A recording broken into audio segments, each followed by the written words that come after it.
자, 본문 주석 들어갑시다. 로마서 구조는 지금 칠판에 써놓은 이런 식으로 되어 있습니다. 1장 1절에서 17절까지를 서문이라 그러고요.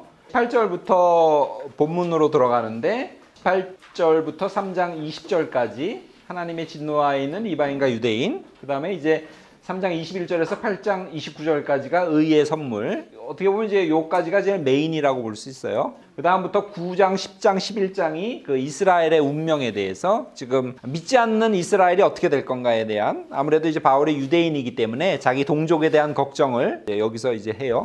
가장 이제 중요한 어떤 교리적인 구원 문제, 예수 그리스도로 말미암는 어떤 구원, 뭐 죄로부터의 해방, 뭐 율법으로부터의 해방, 죽음으로부터의 해방, 뭐 자유함, 이런 것들을 이제 쭉 설명한 다음에 이제 이스라엘의 운명, 자기 동족에 대한 고민을 하고 12장부터 윤리에 대한 이야기를 합니다. 바울은 항상 먼저 구원에 대한 이야기를 하고요.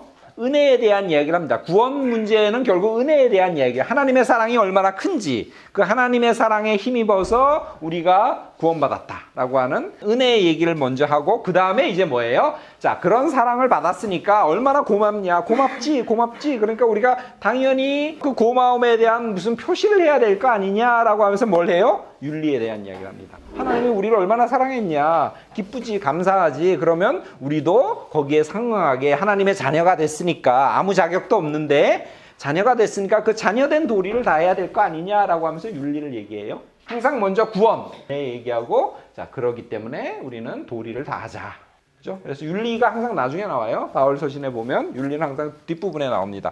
자, 그리고 이제 윤리가 15장 33절까지 나오고요. 16장에서는 자기를 후원해 준 여러 사람들의 인사를 하는 장문의 인사말이 이렇게 나오는 걸로 1장에서 16장까지 로마서 구조가 되어 있습니다. 이거 염두에 두시면서, 자, 1장 1절입니다. 제가 읽어보겠습니다. 예수 그리스도의 종 바울은 사도로 부르심을 받아 하나님의 복음을 위하여 택정함을 입었으니, 예수 그리스도의 종 바울은 이렇게 얘기합니다. 바울이라는 말은 파울로스라 그래가지고 헬라어죠. 그리고 사울이라고 있죠. 사울은 히브리어예요. 그래서 보통 우리가 교회에서 사울은 큰 자고 바울은 작은 자, 뭐 이렇게 해서 회심하면서 이제 겸손해져 가지고 작은 자라고 이렇게 말을 바꿨다 이렇게 하죠, 그죠? 네. 보통 교회에서 이제 하는 이야기고요. 뭐 그게 이제 틀렸다는 말은 아니에요. 좀 더 엄밀히 말하면 이쪽은 히브리어, 그다음에 이제 바울은 이제 헬라어다. 이제 기억하시고요. 미국에 살 때 뭐 교포 2세나 3세들이 집에서는 철수라고 부르지만 사회생활 할 때는 철수라는 말이 뭐 미국 사람들이 발음하기 불편하잖아요. 그러니까 뭐 제임스라 그런 식으로 이렇게 쓰지 않습니까? 이제 그런 식으로 자기 집안에서는 유대인들 부모들이나 형제 자매나 친척들은 바울을 사울이라고 부르고요. 사회에 나가서는 바울이라고 이렇게 불려지죠. 사도행전에서도 보면 이제 바울이 이방 세계로 본격적으로 선교 여행을 들어가면서 사울이라고 하는 바울이 이런 식으로 하면서 이제 이름이 그때부터 바울이라는 이름이 전면에 나서요. 사울과 바울의 그 차이점 이제 기억하시고요. 자, 내가 누구냐고 할 때 바울은 자신을 종이라고 얘기해요. 둘로스.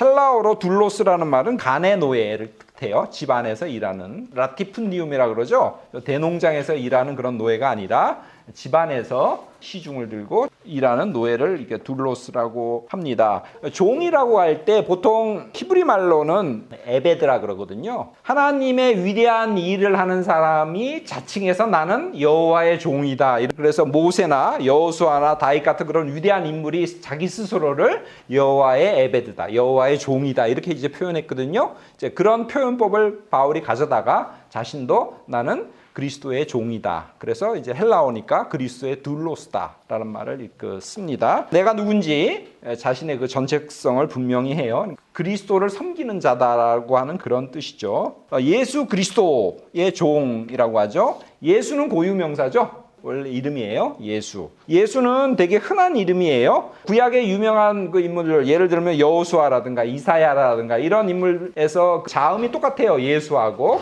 어근이 같아요. 예수를 신문할 때 누구를 낳아줄까? 바라바라는 예수냐? 아니면 그리스도라고 하는 예수냐? 이러면서 거기에도 또 동명이인으로 같은 예수라고 하는 그 이름이 있죠. 이제 그런 걸 보면 예수라는 이름은 되게 흔한 이름이에요. 하여간 고유명사죠. 자기 이름. 그리스도는 칭호죠. 타이틀이에요. 크리오, 기름 붓다에서 나온 말입니다. 그리스도는, 크리스토스는 기름 부음을 받은 자.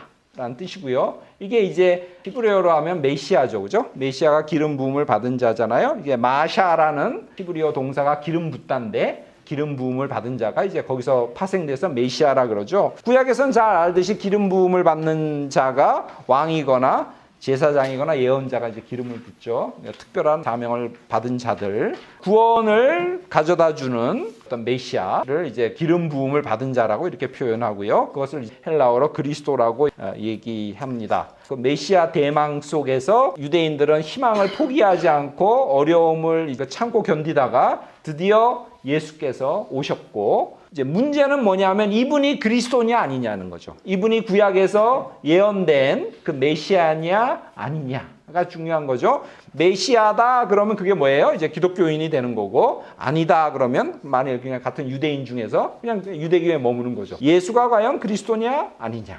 근데 바울은 철저하게 예수 그리스도라고 이걸 붙여가지고 예수는 그리스도이심을 분명하게 고백하고 있습니다. 예수 그리스도의 종 바울은 뭘로 부름을 받았냐면 사도로 부름을 받았다 그래요. 사도는 이제 아포스톨로스죠.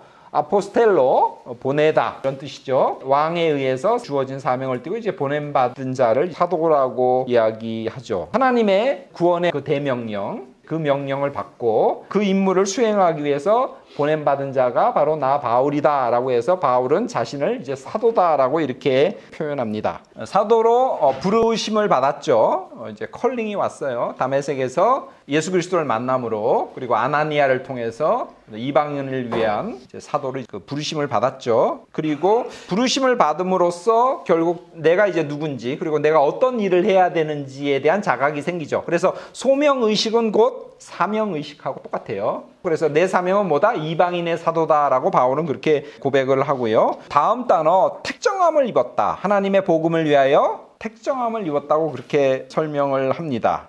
이 소명 그리고 그 사명을 바울은 동사로 표현해서 택정함을 입었다고 그렇게 이야기합니다. 특별한 목적을 위해서 선택되었다는 그런 뜻입니다. 바울은 이러한 예수 그리스도의 종이자 사도로서 그 소명과 사명을 받았다고 하는 이것, 그리고 그래서 내가 누군지에 대한 자기 정체성을 분명히 해요. 끝까지 이 정체성을 가지고 자기에게 맡겨진 거기에 이제 열과 성을 다해서 그것을 이루기 위해서 이제 힘쓰죠.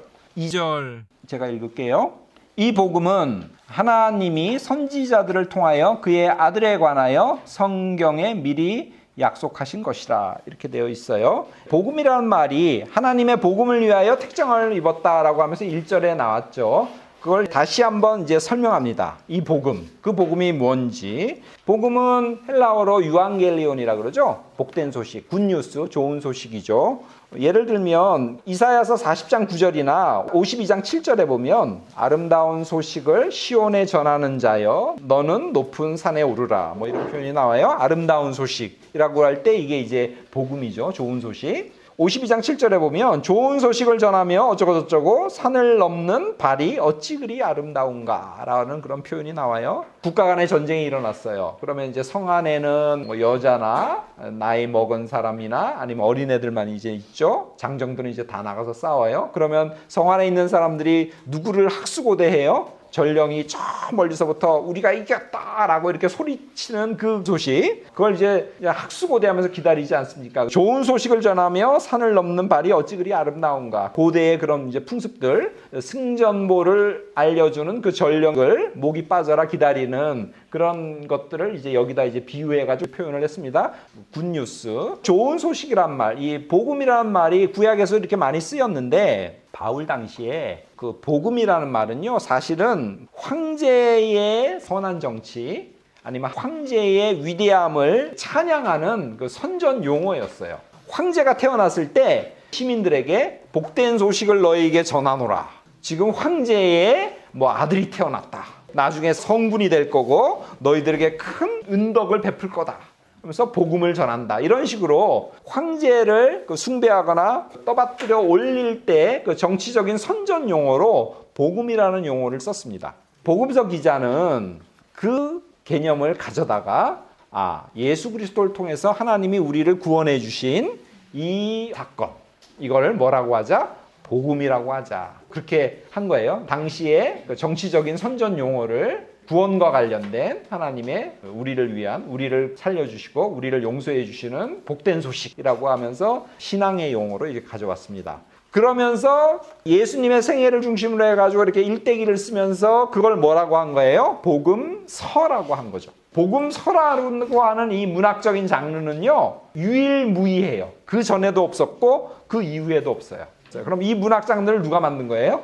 보통 최초의 복음서는 누가 썼다 그래요? 마가가 썼다 그러잖아요. 그러니까 우리가 보통 그게 맞다면 최초의 이런 문학적인 장르를 발명해낸 사람이 누구라고 볼 수 있습니까? 마가라고 볼 수 있죠. 하여간 복음서 저자들이에요. 복음은 구원의 소식이에요. 종말론적인 하나님의 통치가 이제 이 땅에 도래하고 있다. 하나님께서 직접 다스리신다. 그리고 이 세상의 악을 다 절멸시키고 의인들을 다시 세우실 거고 그들의 눈에서 눈물을 다 씻겨줄 거다. 그리고 하나님이 그 옛날에 아브라함을 통해서 그 후손들에게 했던 그 약속, 그것을 이제 성취시킬 것이다. 직접 오셔서 직접 당신께서 앞서서 진두지휘하시면서 그 모든 것들을 이루실 것이다 라고 하는 하나님 나라에 대한 이야기를 하지 않습니까? 그것이 예수 그리스도를 통해서 지금 이루어지고 있다고 하는 이 내용이 결국 이제 복음이죠. 그래서 이 복음은 이라고 얘기합니다. 하나님의 복음. 1절에 보면 바울은 그 하나님의 복음을 위해서 특별히 선택받았다고 하죠. 그리고 2절에서 그 복음에 대한 설명을 합니다. 이 복음은 하나님께서 그 예언자들을 통해서, 선지자들을 통해서 이미 얘기하셨다는 거예요. 지금 갑자기 시작되는 게 아니라 이미 예언자들을 통해서 그 옛날부터 하나님께서 직접 당신의 의를 다시 세우실 거라고 하는 이야기를 하셨다는 거죠. 그게 이제 선지자들을 통하여서 약속하신 것이죠. 자, 그리고 그 복음은 누구에 관한 거예요? 그의 아들에 관한 겁니다. 왜냐하면 아들을 통해서 하나님의 구원의 약속이 구체적으로 이루어지고 있지 않습니까? 그렇기 때문에 복음은 구체적으로 누구에 관한 겁니까? 아들에 관한 거죠. 여기서 복음은 아들에 관한 것이다. 그의 아들에 관한 것이다 라고 하는 이런 표현을 통해서 그 바울의 기독론 중심 색깔, 그런 특징들을 우리가 분명히 알 수 있어요. 복음은 누구에 관한 것이다? 아들에 관한 것이다. 하나님이 우리에게 복된 소식, 구원의 소식을 주시는데 누구를 통해서 그 사건을 이루신다? 아들을 통해서, 예수 그리스도를 통해서 이루신다. 그래서 그 복음은 누구에 관한 것이다? 아들에 관한 것이고, 그리고 그것이 성경에 미리 약속된 것이다 라고 이렇게 얘기하죠. 다윗의 자손에서 구세주가 올 거라고 얘기하지 않았습니까? 그리고 옛날엔 다 남성 중심이니까 이제 아들이란 말이 나오죠. 다윗의 후손에서 구세주가 올 거고, 복음이 그래서 그의 아들에 관한 것이다 라고 하고 미리 약속된 것이다 라고 그렇게 설명하고 있습니다. 3절 4절 봅시다. 제가 읽을게요. 그의 아들에 관하여 말하면 육신으로는 다윗의 혈통에서 나셨고 성결의 영으로는 죽은 자 가운데서 부활하사 능력으로 하나님의 아들로 선포되셨으니 곧 우리 주 예수 그리스도시니라. 자, 아들에 대한 이야기를 다시 한 번 더 설명을 합니다. 원어에 보면요, 아들에 관하여는 이라는 말, 그리고 아들이라는 말은 3절부터 나와요. 근데 우리 한글 성경에서는 이게 2절에 그의 아들에 관하여 말이 미리 나와 있잖아요. 그죠? 그 헬라어에서는 3절부터 나오는데 말이 되게 하기 위해서 아들에 관하여를 이제 2절에 미리 한번 넣습니다. 자, 그리고는 이제 3절 아들에 관하여를 설명하면서 두 차원으로 얘기해요. 육신으로는. 육이라는 차원에서 아들이 누군지, 그 다음에 영이라는 차원에서 아들이 누군지를 이제 두 차원으로 지금 설명하고 있습니다. 육신으로라고 할 때 이제 사르스인데 보통 이제 사르스란 말 부정적인 의미로 쓰거든요. 그렇지만 여기서는 그냥 중립적인 의미예요. 육체적으로는 다윗의 혈통에서 났다. 그렇게 이야기하죠. 그러니까 다윗의 자손에서 메시아가 올 거라고 하는 그 예언이 이제 예수 그리스도를 통해서 이제 성취된 겁니다. 그렇기 때문에 육신으로는 다윗의 혈통에서 나셨다고 이야기를 하죠. 그 다음에 육과 영이라고 하는 그런 이분법적인 차원에서 영이라는 차원으로 얘기를 해요. 그런데 거기서 성령이란 말이 나오지 않고요. 성결의 영으로는 이라고 이렇게 표현이 나와요. 이 성결의 영은 히브리어 거룩한 영, 루아흐 코데스라고 하는 그것을 직역한 것이라고 학자들이 추측해요. 루아흐 코데스, 거룩한 영, 이것을 직역해서 성결의 영이라는 생소한 헬라어를 사용했습니다. 바울은 가장 초기에 성경을 쓴 사람이잖아요. 그러기 때문에 어휘들이나 용어들이 아직 확정되지 않았기 때문에 이제 구약을 그대로 직역한 그 성결의 영, 하기오슈네라는 성결이라고 하는 그 표현, 보통은 이제 하기오스라는 말을 쓰는데 하기오슈네라고 하는 그런 헬라어를 써서 성결의 영이라고 했습니다. 그러나 뭐 성결의 영이나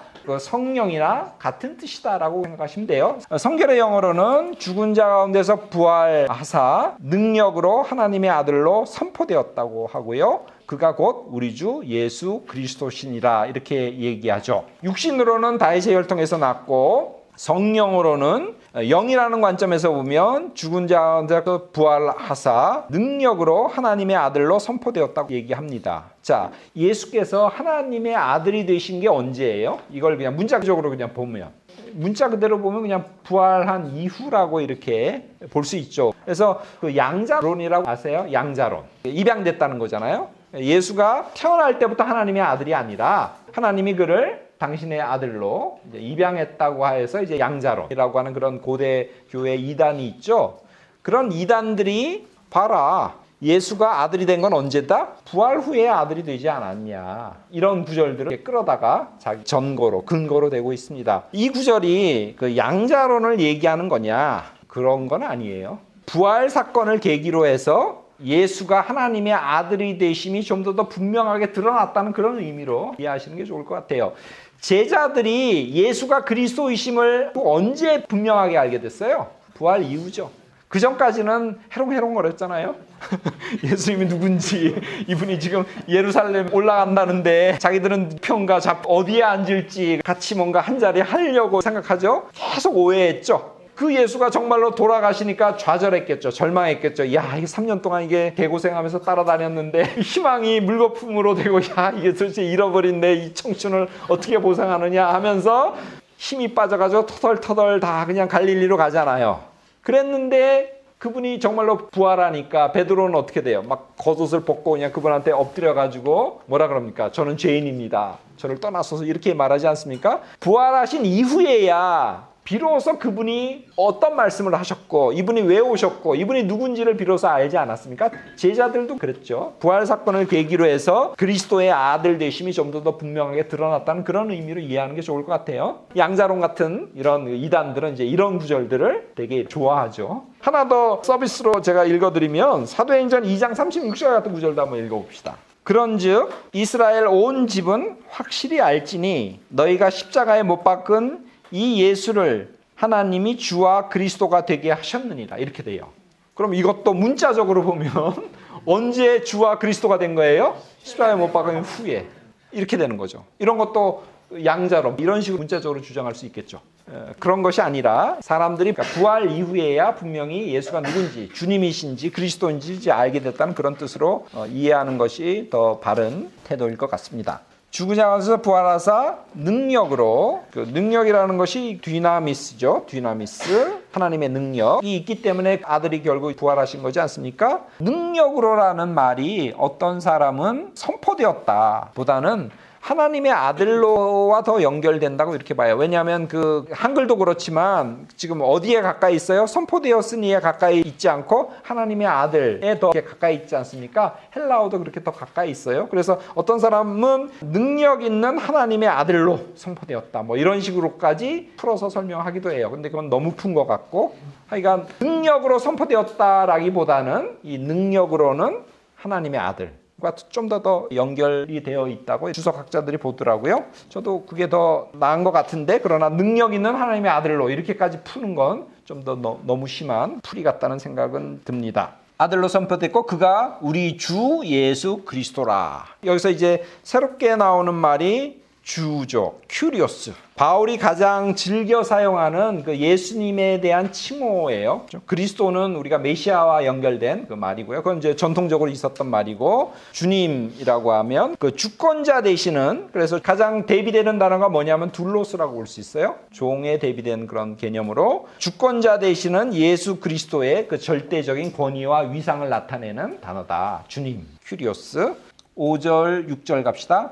그로 말미암아 우리가 은혜와 사도의 직분을 받아 그의 이름을 위하여 모든 이방인 중에 믿어 순종하게 하나니 너희도 그들 중에서 예수 그리스도의 것으로 부르심을 받은 자니라. 그로 말미암아, 즉 예수 그리스도죠. 예수 그리스도로 말미암아 은혜와 사도의 직분을 받았다고 바울이 그렇게 고백해요. 내가 사도된 것은 내가 잘나서가 아니라 하나님의 은혜 때문이라는 말을 바울은 계속 반복하거든요. 바울은 그 사도직이라고 할 때 은혜라는 말을 병행해서 굉장히 잘 써요. 그러니까 여기도 마찬가지예요. 교회를 박해했잖아요. 그래서 나는 사도 될 자격이 없는데 하나님이 은혜를 베풀어서 나를 사도로 삼으셨다고 이렇게 고백하거든요. 고린도 전서에 보면 그래서 나는 뭘 해요? 더 열심히 일한다. 이런 고백을 하지 않습니까? 그래서 은혜. 내가 사도 된 것은 전적으로 하나님의 은혜다라는 말을 씁니다. 은혜와 사도의 직분을 받아서 그의 이름을 위하여 라고 합니다. 이름이라는 것은 동양권에서는 그분 자체잖아요. 그래서 함부로 이름을 부르지 않죠. 높으신 사람이나 부모님의 이름이. 그렇기 때문에 이름을 위하여라고 하는 것은 결국 그리스도를 위하여라는 말과 이제 같다고 볼 수 있죠. 시온에 하나님이 계신다. 이렇게 되면 어떻게 돼요? 맞는 말이죠. 시온 성전에 하나님이 계신다. 맞는 말이기도 하지만 틀린 말이기도 해요. 이사야서 한번 읽어볼까요? 66편 1절부터 누가 좀 읽어주세요. 주께서 이르시되 하늘은 나의 보좌요 땅은 나의 발등상이니 너희가 나를 위하여 무슨 집을 짓겠으며 나의 안식할 처소가 어디냐. 하늘은 나의 보좌요 땅은 내 발판인데 내가 어디에 거하겠느냐 이렇게 말씀하시죠. 이 말은 뭘 얘기해요? 무소부재하신 분, 요즘 말로 하면 이제 유비쿼터스예요. 그죠? 어디에나 계신 분이에요. 근데 사람들이 어디에다 가둘라 그래요? 하나님을 성전 안에 가둘라 그러잖아요. 그러니까 이사야가 이렇게 얘기해요. 이건 반성전적인 전승이에요. 구약 안에는 친성전적인 전승과 반성전적인 전승이 같이 흘러요. 반성전적인 전승은 어디까지 올라가요? 법궤 전승까지 올라가요. 하나님은 자유로운 영혼의 소유자야. 어디나 계시고 어디에 붙박이로 계시지 않아. 무소부재하신 그런 분이신데 지금 성전을 지어서 이게 여호와의 전이다 그러면서 자꾸 그 안에 가두려는 거예요. 성전이 여호와의 전이라는 건 맞아요. 그렇지만 또 반성전적인 전승으로 보면 그게 못마땅한 거예요. 반성전적인 그 전승을 또 재밌는 건 누가 얘기하냐면요. 스데반이 얘기해요. 사도행전 7장 49절부터 보세요. 지금 이스라엘의 역사를 쭉 얘기하잖아요. 47절부터 읽어보세요. 솔로몬이 그를 위하여 집을 지었느니라. 그러나 지극히 높으신 이는 손으로 지은 곳에 계시지 아니하시나니 선지자가 말한 바 주께서 이르시되 하늘은 나의 보좌요 땅은 나의 발등상이니 너희가 나를 위하여 무슨 집을 짓겠으며 나의 안식할 처소가 어디냐. 이 모든 것이 다 내 손으로 지은 것이 아니냐 함과 같으니라. 그러면서 목이 곧고 마음과 귀에 할례를 벗지 못한 자들아 너희도 조선과 똑같다. 성령을 거슬렀다. 이런 식으로 확 얘기하니까 유대인들이 분해가지고 이제 돌로 쳐 죽이거든요. 스데반이 반성전적인 전승을 가져다가 유대인들의 마음속에 불을 질러버려요. 이름 얘기하면서 지금 이렇게 끌고 오고 있어요. 지금 어디서 시작됐는지 늘 근원을 잊지 마세요. 이름 신학인데 성전에 여호와가 계신다고 할 때 이게 신학적으로 문제가 될 수 있어요. 그러니까 반성전적인 전승에 의하면 지금 하나님이 온 세상을 지었는데 너희들이 감히 너희들의 손으로 지은 그 속에 나를 가두려고 그러느냐 이런 식이거든요. 그러면 어떻게 됩니까? 이게 절충이 생겨야 돼요. 여호와가 성전에 계신다 그러지 않고 절충이 생겨가지고 뭐가? 여호와의 이름 아니면 여호와의 영광이 성전에 거하시도다. 이런 식으로 영광, 쉐키나라 그러거든요. 여호와의 영광이 성전에 임했다. 뭐 이런 식으로 가면서 충돌을 피하는 유화책으로 사용하기도 합니다. 자, 그의 이름을 위하여 지금 로마서로 이제 돌아갑시다. 그리스도의 이름을 위하여라고 이렇게 바울이 고백하고 있지 않습니까? 그것은 결국 그냥 그리스도를 위하여라고 이해하시면 되겠습니다. 그의 이름을 위하여 온 이방인 중에서 믿어 순종케 한다고 하죠. 바울의 사역이 이방인에게 복음을 전해서 그들에게 이제 믿음이 생기게 하고 그들을 믿게 만드는 거잖아요. 그들을 믿어 순종케 한다고 이야기를 합니다. 믿음과 순종은 불가불의 관계가 있어요. 순종해야 믿을 수 있고요. 복음을 참된 진리로 수용하고 복음에 의탁하는 자세, 그것이 결국 순종이라고 볼 수 있습니다. 자, 그래서 믿어 순종케 한다고 할 때 에이스, 휘파코엔, 피스테오스. 그래서 피스테오스가 속격으로 이제 뒤에서 붙었어요. 믿음의 순종이라고 표현할 수 있거든요. 믿음의 순종이라고 할 때 이 믿음은 순종이 어떤 순종인지에 대한 부연 설명이라고 볼 수도 있고요. 또 바울은 믿음과 순종을 종종 같은 의미로 사용하기도 해요. 믿음이 곧 순종이고 순종이 곧 믿음이다. 예를 들면 15장 18절, 1장 8절, 16장 19절 등등등등의 믿음과 순종을 같은 의미로도 사용합니다. 순종이라고 하는 그런 믿음, 믿음의 순종 이런 표현들이 그렇게 해서 이제 연유되었다는 것 이제 생각해 보시기를 바래요. 이방인들을 믿어서 이제 순종하는 자로 만들죠. 그리고 그 이방인 중에 바로 너희들, 즉 로마에 있는 믿는 자들, 너희들도 누구의 것이다? 예수 그리스도의 것이다. 너희들도 그리스도의 복음으로 초대받고 부르심을 받아가지고 그리스도의 소유가 되었다고 이렇게 얘기하죠. 종종 우리는 믿는 자들을 누구에게 속했다 그래요? 그리스도에게 속했다 그러지 않습니까? 그리스도의 것이다 이렇게 얘기를 합니다. 자, 7절 로마에서 하나님의 사랑을 받고 성도로 부르심을 받은 모든 자에게 하나님 우리 아버지와 주 예수 그리스도로부터 은혜와 평강이 있기를 원하노라. 수신인에 대해서 이제 간접적으로 지금까지 얘기했다면 지금은 이제 구체적으로 얘기합니다. 로마에 있는 부르심을 받은 모든 자. 이게 로마서의 지금 수신인이 될 수 있어요. 편지의 형식에 따르면 제일 먼저는 발신인을 얘기해요. 그러면 발신인은 1절에 나오죠. 예수 그리스도의 종 바울은. 그 다음에 7절에 수신인이 나오죠. 누구? 로마에 있는 부르심을 받은 모든 자. 그 다음에 이제 인사가 나와요. 은혜와 평강이라고 하는 인사말이 나오고요. 그 다음에 본론으로 들어가기 전에 뭐가 나오냐? 감사한다는 감사의 내용이 나옵니다. 8절에 나오죠. 내 하나님께 감사함은. 이런 식으로 이제 감사의 말이 나오고 그 다음에 다름이 아니라 뭐 이러면서 부모한테 돈 좀 보내주세요. 본론이 나오죠. 그죠? 옛날에 편지로 할 때는 이제 그러죠. 발신인, 그 다음에 수신인, 그 다음에 인사, 그 다음에 감사의 말씀, 그리고 이제 본론. 이렇게 하면서 편지의 형식이 시작되고요. 7절은 수신인을 밝히고 인사말을 하고 있습니다. 은혜와 평강이라고 얘기하죠. 은혜라는 말은 이제 카리스란 말이고요. 평강이라는 말은 에이레네, 히브리어로 말하면 이제 샬롬이겠죠. 그래서 은혜와 평강은 편집말에서 거의 상투적으로 나옵니다. 우리가 죄인임에도 불구하고 예수 그리스도의 사건으로 말미암아 하나님의 자녀가 되었지 않습니까? 모든 죽음과 율법과 죄의 공포로부터 우리가 해방됐잖아요. 그렇기 때문에 우리가 이렇게 믿게 된 것은 철저하게 하나님의 은혜죠. 우리가 뭐가 잘나서 된 게 아니지 않습니까? 은혜고요. 하나님과 우리가 화해되었기 때문에 하나님과 우리 사이의 그 막힌 담이 다 이제 무너져 버렸지 않습니까? 그래서 하나님과 화평을 누리게 되겠죠. 그것을 평화, 화평이라고 이야기합니다. 이 화평, 평강이라고 번역되는데 이것은 더 이상 하나님과 소외됨 없이 내가 주님을 통해서 그와 함께하던 그런 상태를 의미하죠. 바울은 늘 이 은혜와 평강이라고 하는 이 인사말을 늘 하고 있습니다.